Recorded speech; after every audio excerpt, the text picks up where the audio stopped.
This morning is even colder than yesterday morning. Unfortunately, the computer crashed before we were able to check the temperature this morning. But I'm pretty sure it's well into the 20s, whereas yesterday morning it was 29. Hey, this is Will Buchanan, and I'm walking all the way across the country to New Hampshire in search of more freedom on a project called the Walk for Liberty. Today is October 23rd, 2008, day 170.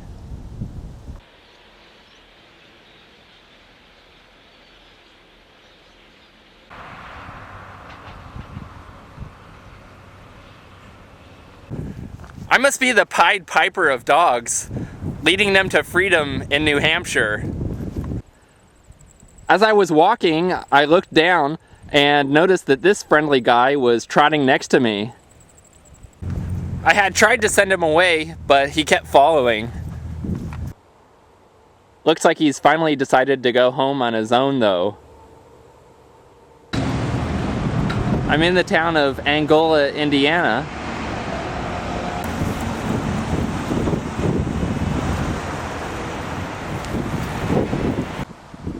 The last couple days, I had been walking through Amish country here in northern Indiana. Another impression I get from the Amish, besides their live and let live philosophy, which I talked about in yesterday's video, is that they, for the most part, and especially the traditional Amish, live off the grid. And by that, I mean they aren't hooked into electrical or water systems, which are either government run or run by government authorized monopolies. And while I'm not willing to give up electricity like many of the Amish seem to have, I do like the idea of being independent from the government monopoly power and water system. I have a few reasons for this. First is an environmental one.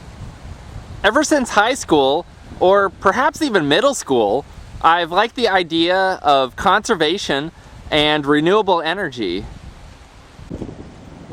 Brooke and I have discussed, once we get settled in New Hampshire, using a combination of solar panels, windmills, and perhaps even geothermal energy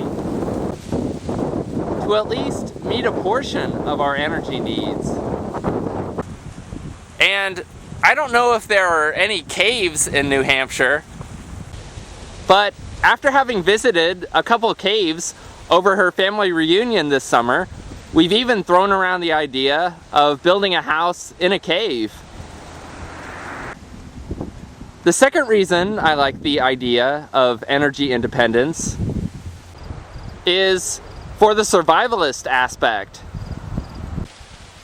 I like the idea that if there were to be a temporary or perhaps even semi-permanent situation resulting from a disaster, whether natural or man-made,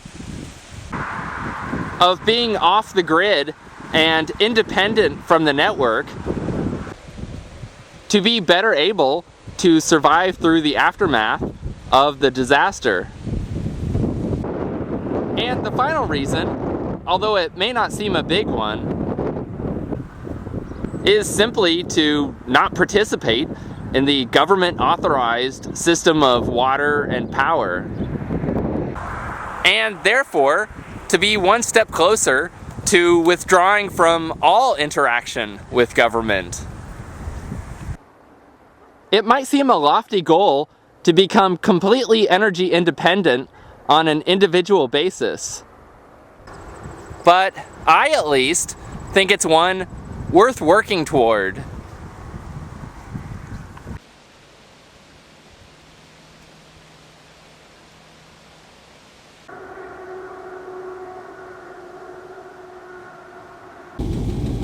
I walked about 21.5 miles for Liberty today. Here are my GPS coordinates. This is Will Buchanan for Amazon.walkforliberty.com, signing off.